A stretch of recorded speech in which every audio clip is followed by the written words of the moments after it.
है क्योंकि इस देश में तमाम संस्थाएं ऐसी हैं जो नरेंद्र मोदी की सरकार में लगातार धराशायी होती जा रही हैं। जिन संस्थाओं का काम आम निवेशकों को, आम नागरिक को, आम लोगों को सुरक्षित करना, उनको संरक्षित करना है, वो संस्थाएं धराशायी हो चुकी हैं। और इसमें सबसे आगे अगर किसी संस्था का नाम है तो वो सेबी है, इस देश का मार्केट का रेगुलेटर। और उसकी नाक के नीचे जिस तरह के घोटाले हुए हैं, जिस तरह के घपले हुए हैं और जिस तरह से आम निवेशकों को चूना लगाकर बड़ी बड़ी कंपनियों ने, बड़े बड़े अल्गो ट्रेडर ने लूटा है, वो वाकई गौरतलब है। इसी श्रृंखला में आज बात करेंगे हम एक अल्गो ट्रेड ऑपरेटर जेन स्ट्रीट की। ये जेन स्ट्रीट भारत के शेयर बाजार, एक शेयर बाजार होता है और एक फ्यूचर मार्केट होता है, फ्यूचर एंड ऑप्शन मार्केट। ये जो पर्टिकुलर कंपनी है, ये अमेरिका की एक अल्गो ट्रेडिंग कंपनी है। ये भारत के डायरेक्ट इक्विटी मार्केट मतलब शेयर बाजार और डेरिवेटिव मार्केट में एक साथ ऑपरेट कर रही थी, सिस्टम को रिग कर रही थी, जबरदस्त मुनाफा कमा रही थी। और यह मुनाफा पूरा पूरा अवैध था, जो सेबी का ऑर्डर खुद कहता है। और लाखों करोड़ों रुपए आम आदमी के डूब गए, जिसकी चेतावनी राहुल गांधी जी लगातार दे रहे थे कि एफएनओ में आम जनता का पैसा डूब रहा है, सेबी और सरकार को इस पर सजग होना चाहिए। यह चला कई साल और इसका भी मैं विधिवत रूप से आपको बताऊंगी ये सब कितने साल चला। ये कई साल चला और आखिरकार 3 जुलाई को, इस साल की 3 जुलाई को सेबी ने 105 पन्ने का एक इंटरिम ऑर्डर निकाला। ये इंटरिम ऑर्डर है और उसमें जेन स्ट्रीट कैपिटल और उसके 4 सहयोगी एफिलिएटेड कंपनीज को भारत में ट्रेडिंग करने से रोका गया। और उसके 4000, ये वाला फिगर जरूर याद रखिएगा, उसके 4844 करोड़ रुपए जब्त कर लिए गए। ये जो 105 पन्ने का ऑर्डर है, ये 2023 जनवरी से लेकर 2025 मार्च की अवधि के दौरान 18 ट्रेडिंग सेशंस की विवेचना करके उसको देखकर यह ऑर्डर इशू किया गया। ओनली 18 ट्रेडिंग डेज, ये मैं दोबारा से रिपीट करूंगी। और इस ऑर्डर में उस कंपनी को, उसके एफिलिएट जेन स्ट्रीट की कंपनी को बैन किया गया और 4800 करोड़ रुपए जब्त किए गए हैं। लेकिन जेन स्ट्रीट ने 4800 करोड़ रुपए अवैध मुनाफे में नहीं कमाए थे। जेन स्ट्रीट ने अवैध मुनाफे में 44,000 करोड़ रुपए कमाए हैं।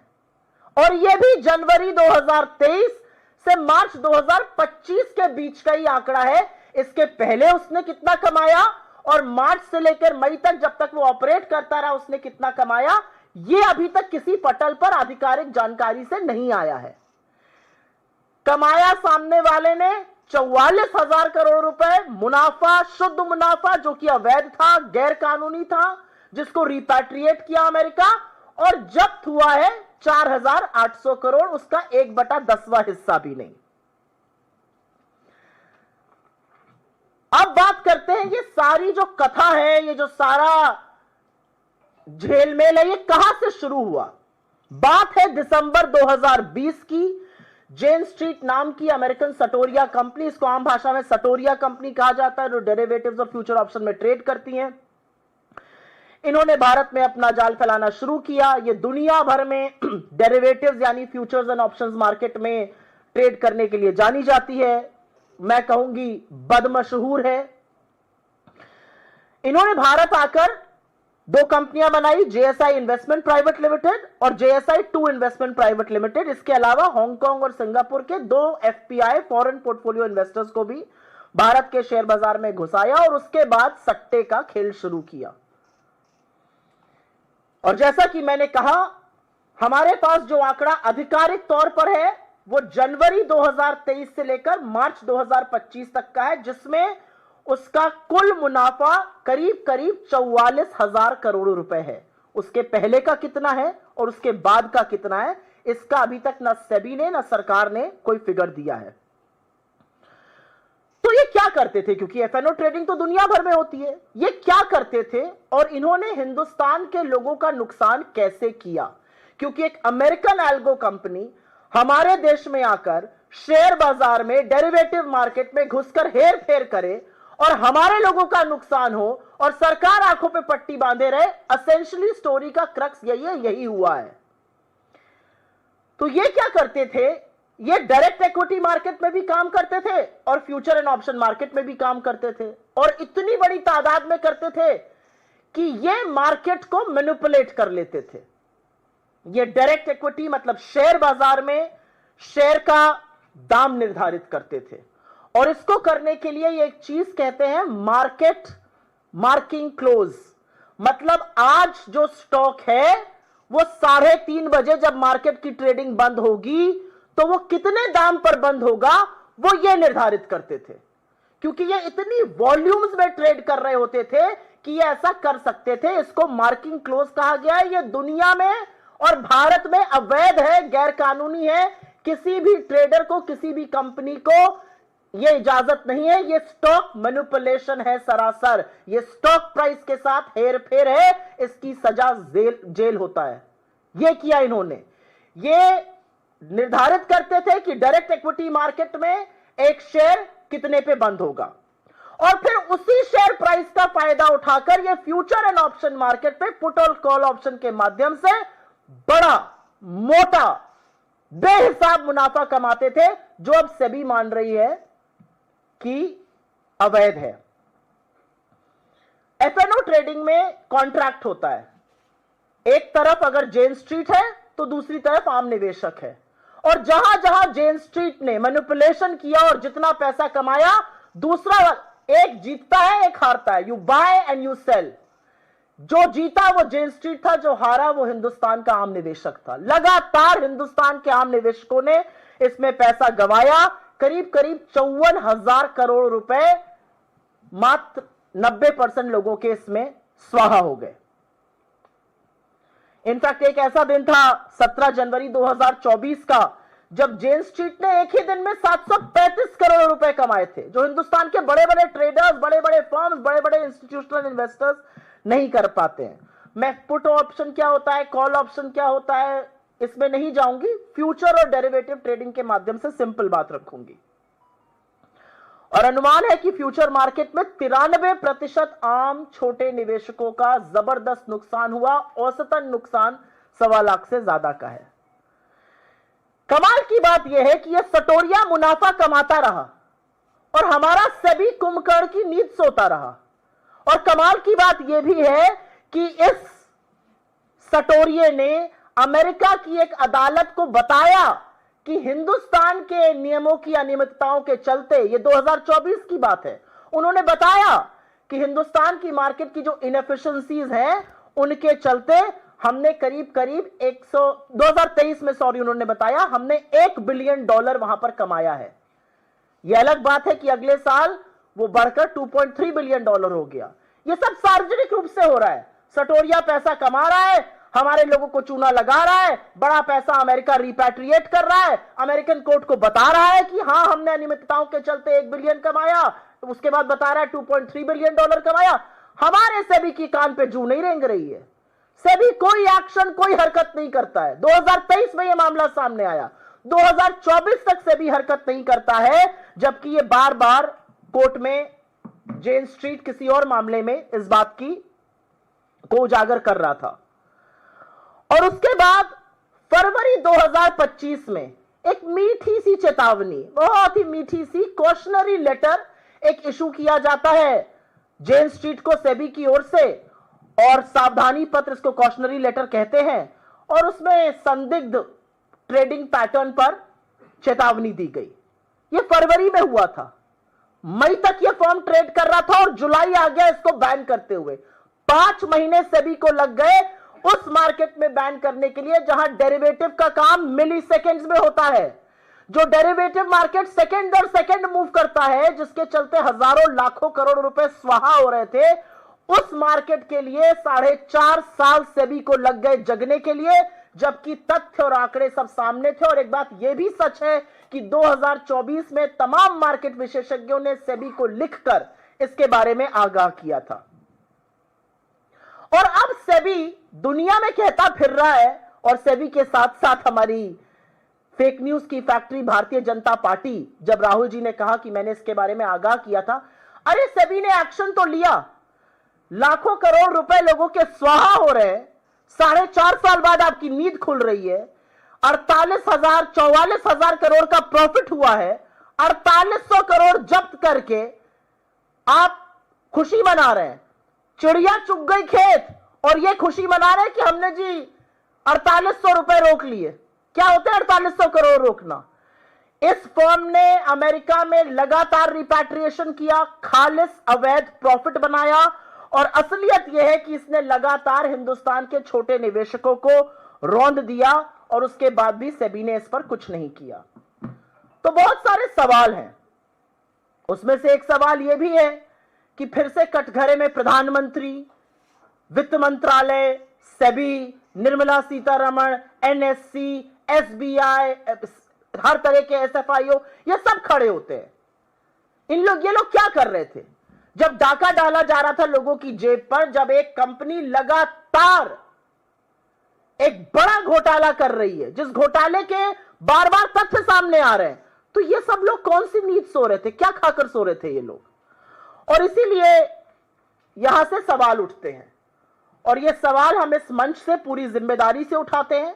ये सवाल सरकार से है, ये सवाल तमाम उन एजेंसी से जिनका काम हिंदुस्तान के निवेशकों के, हिंदुस्तान के लोगों की सुरक्षा और संरक्षण का है, और ये सवाल सेबी से है। पहला सवाल यह है कि जेन स्ट्रीट जो एल्गो ट्रेडर है, उसको हिंदुस्तान पैसा लाने की अनुमति किसने दी? क्या उसके पास प्रायर अप्रूवल था? क्या उसके पास रिक्वायर्ड परमिशंस थी? यह पहला सवाल है। दूसरा सवाल है कि जब वो बेधड़क, बेखौफ होकर अवैध मुनाफा कमा रहा था, तो उसको यह मुनाफा वापस अमेरिका ले जाने की परमिशन किसने दी? क्या यह परमिशन सेबी ने दी? क्या यह परमिशन एनएससी ने दी? क्या यह परमिशन पीएमओ से आई? क्या यह परमिशन वित्त मंत्रालय से आई? यह परमिशन किसने दी? जेन स्ट्रीट किसकी निगरानी में काम कर रहा था? एक कंपनी है जो चूना लगा रही है आम जनता को, जो बड़ा पैसा का हेरफेर कर रही है, जो मार्केट मैनिपुलेशन डायरेक्ट इक्विटी में भी कर रही है और एफएनओ में भी कर रही है। ये किसकी निगरानी में हो रहा था काम? और सबसे बड़ी बात, किसी को भी अगर लगता है कि सेबी और सरकार इसलिए जाग गई है क्योंकि तमाम छोटे निवेशकों की पूंजी स्वाहा हो गई है, इस मुगालते में मत रहिएगा। वो इसलिए जागे हैं क्योंकि इतना पैसा रिपैट्रिएट किया इस जेन स्ट्रीट ने कि हिंदुस्तान के जो एफआईआई आउटफ्लो नंबर्स होते हैं, फॉरेन इंस्टीट्यूशनल इन्वेस्टर ने कितना पैसा यहां से बाहर खींचा, उसकी पिक्चर इतनी बिगड़ गई कि सरकार को जागना पड़ा। किसी आम निवेशक के सुरक्षा के लिए सरकार नहीं जागी है। अब एक और सवाल है, सेबी ने स्वीकारा है कि ये जो पैसा है ये अवैध मुनाफा है, तो आप किस बात की खुशी मना रहे हैं? आप तो 4800 करोड़ का ये अवैध मुनाफा जब्त कर पाए। जो 44,000 करोड़ का अवैध मुनाफा भेज दिया गया इस देश के बाहर, उसका क्या होगा? सेबी को इतने साल क्यों लग गए जगने के लिए? सेबी को 5 महीने क्यों लग गए कॉशनरी लेटर के बाद बैन करने के लिए? इतनी सारी चेतावनी थी, अमेरिकन कोर्ट से चेतावनी थी, बाजार के विशेषज्ञों से चेतावनी थी, 2023 से चेतावनी थी। सेबी ने एक्शन क्यों नहीं लिया? छोटे निवेशकों के ठगने का इंतजार क्यों करते रहे? एक और सवाल है, एक एजेंसी है ना ईडी, विपक्ष का नाम लीजिए, दौड़ी दौड़ी चली आएगी, कोई काम नहीं है। ED, CBI, income tax, FIO, NSC, SEBI, क्या कर रहे थे ये सब? ये कौन सी मिली भगत है? ये सब लोग क्या कर रहे थे? ये क्यों नहीं जाग रहे थे? ये निवेशकों के पैसे के बारे में क्यों नहीं सोच रहे थे? एक एजेंसी बेधड़क, बेखौफ होकर नाजायज पैसा कमा रही है, उस नाजायज पैसे को हिंदुस्तान से निकालकर अपने देश भेज रही है, और हमारी किसी एजेंसी को भनक ही नहीं पड़ रही है। एक और सवाल है, आपको याद ही होगा 2024 के चुनाव के दौरान दो लोग स्टॉक मार्केट गुरु बन गए थे, प्रधानमंत्री मोदी जी और गृह मंत्री अमित शाह जी। स्टॉक टिप्स देते थे, पता नहीं आप लोगों ने ली की नहीं, नुकसान ही हुआ होगा अगर ली होगी। कहते थे स्टॉक खरीद लो, मार्केट बढ़ने वाला है। क्या उनको इस बात की जानकारी थी? क्या वो इसी के बेसिस पर स्टॉक टिप्स दे रहे थे? आज सवाल यह भी पूछा जाएगा। आज सवाल यह पूछा जाएगा कि अगर वो लगातार कंपनी पैसा निकाल रही थी भारत से और हमारा एफआईआई डेटा लगातार बद से बदतर हो रहा था, तो इसके बारे में कुछ क्यों नहीं किया गया? सवाल यह भी पूछा जाएगा कि उस रिपैट्रिएशन को रिकवर करने के लिए हम क्या कर रहे हैं? आपके तो मित्र है ना डोनाल्ड ट्रंप, तो इतना जो नाजायज पैसा हिंदुस्तान का वो बाहर लेके कमा के चला गया, उस पैसे को वापस देश में कैसे लाएंगे? और इस पूरी हेरा फेरी में जो सबसे अजीब और जो सबसे गजब बात है वो ये है कि इस पूरे दौर में एक ही नाम सामने आता है, वो माधवीपुरी बुच जी। उन्होंने तो वो कीर्तिमान स्थापित किया कि ना सिर्फ अपनी आंखों पे पट्टी बांधी, पूरे तंत्र को ही अंधा कर दिया। पहले वो होल टाइम डायरेक्टर थी, वो सेबी चीफ बनी और ये सारा गोरख धंधा होता रहा। तो आज सवाल इस बात का है कि चाहे वो अडानी का महाघोटाला हो, चाहे वो ये घोटाला हो, सेबी का रोल क्या है? सेबी क्या करने के लिए है? सेबी क्यों है इस देश में? और जिस हर बात पर बोलने वाले प्रधानमंत्री, स्टॉक टिप्स देने वाले गृह मंत्री आज चुप क्यों है? आज इतना बड़ा एक एल्गो ट्रेडर चूना लगाकर देश के नागरिकों को भग गया है, आप क्या कर रहे हैं? आपकी चुप्पी किसी कीमत पर बर्दाश्त नहीं की जा सकती है। यह सवाल हम इस मंच से उठा रहे हैं क्योंकि यह पेचीदा मामला है और इसमें थोड़े से टेक्निकल टर्म्स हैं जिसकी मैंने व्याख्या हिंदी में की है, लेकिन मैं थोड़ा सा इंग्लिश में भी उसको बोल देना चाहती हूं। We are today talking about Jane Street, an algo trading firm from the United States, which made massive illegal profits in India, repatriated that money to the United States, and at the receiving end were thousands and lakhs of India's small investors. This is a warning that was issued by Rahul Gandhi ji for several months, if not years now. He constantly cautioned the government and the market regulator about FNO trading, and he said protect and ring fence the small investor, something that both the government and SEBI refused to do. And today, we come to you with an interim order issued by SEBI on the 3rd of July, which essentially says that Jane Street Capital and 4 of its associate funds will be barred from the Indian markets, and they have impounded about 4,800 crore rupees. But Jane Street Capital, between January 2023 and March 2025, made profits of 44,000 crore rupees. You have not even impounded 1/10 of that money. We don't know how much profit did they make before that. We don't know how much profit have they made after March 2025 because they were operating up until May 2025. That money has been repatriated. How is that money going to come back? Because that is illegal profit according to SEBI's own submission. The story really begins in 2020 when Jane Street began its operations here in India. What Jane Street did very cleverly was to operate both in the direct equity and the futures and options, which is called the derivative market of the country. They manipulated stocks by a phenomena called market closing, which essentially sets the closing price for a stock, an illegal practice across the world and in India. So they manipulated stock prices in the direct equity market, and on the basis of that manipulated stock price, they made huge illegal profits in the FNO market through put and call options. What we now know is that between January 2023 and March 2025, they made profits to the tune of 44,000 crore rupees. Why was SEBI sleeping all along is a question that we will be asking. And that question needs to be asked because Jane Street was operating recklessly, brazenly, blatantly, and at such a huge volume of trade that it could not have missed a single investor or a regulator.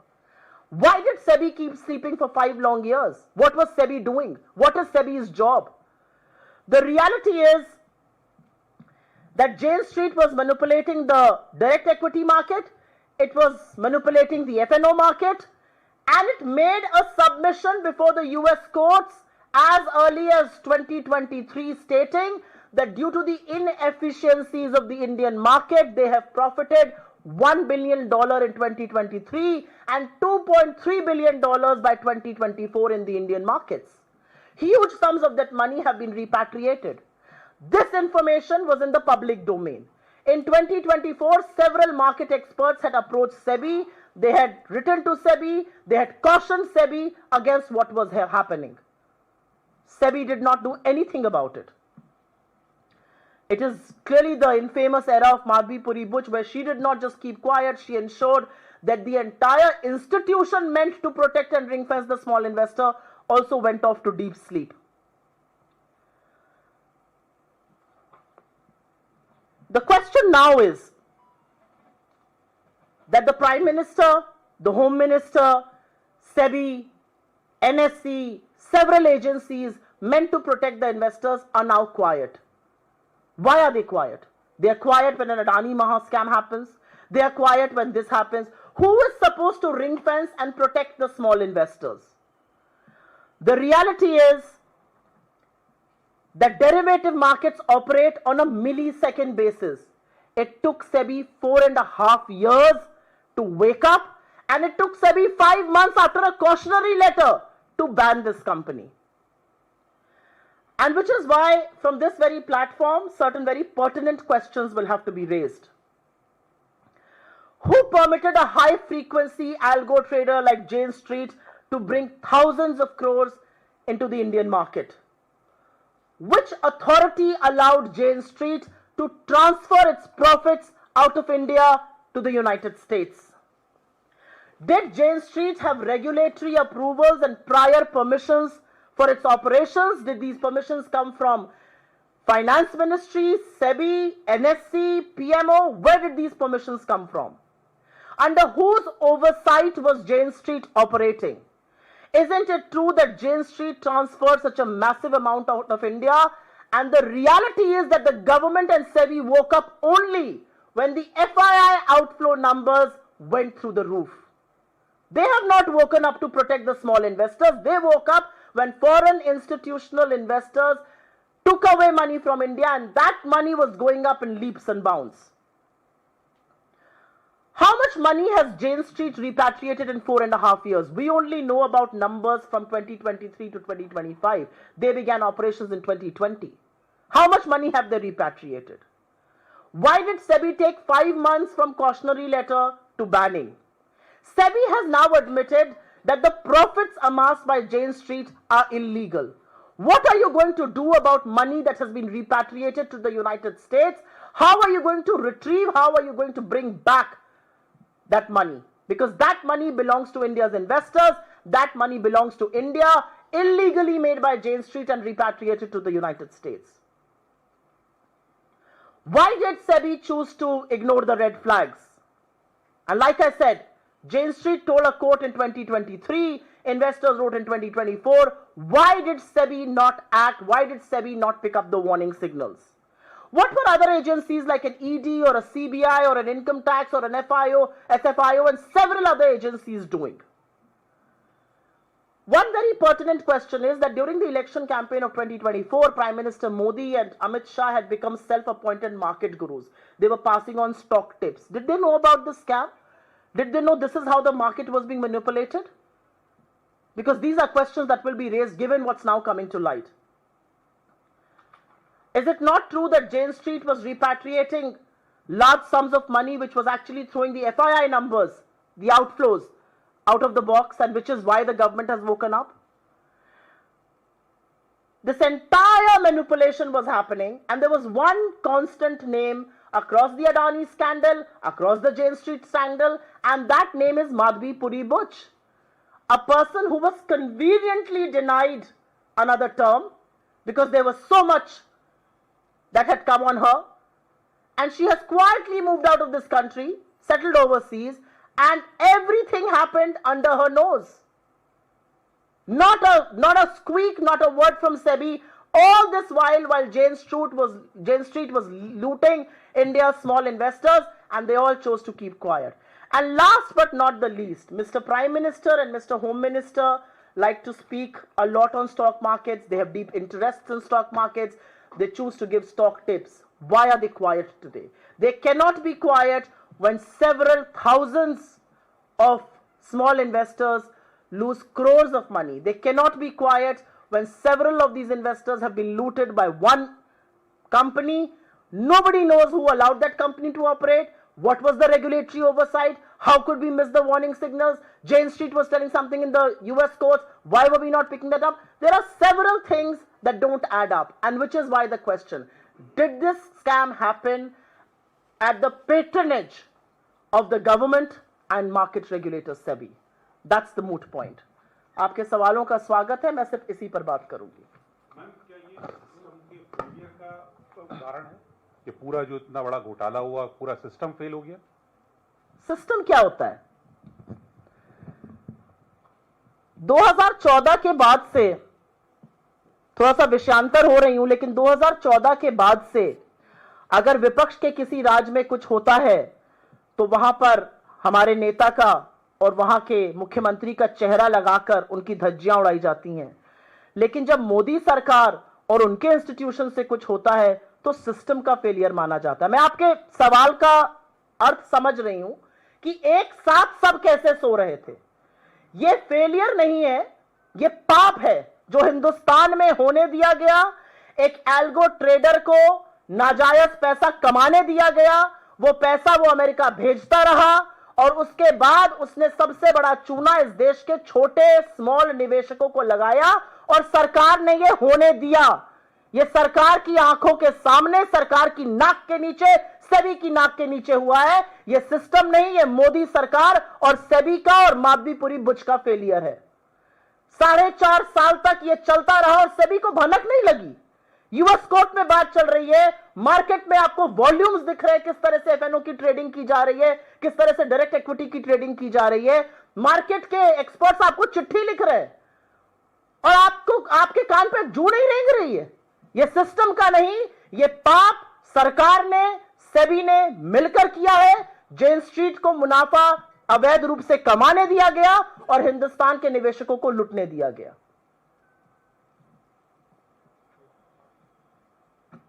Any other questions on this? I have tried to simplify it as much as I can. I hope I have been able to do that.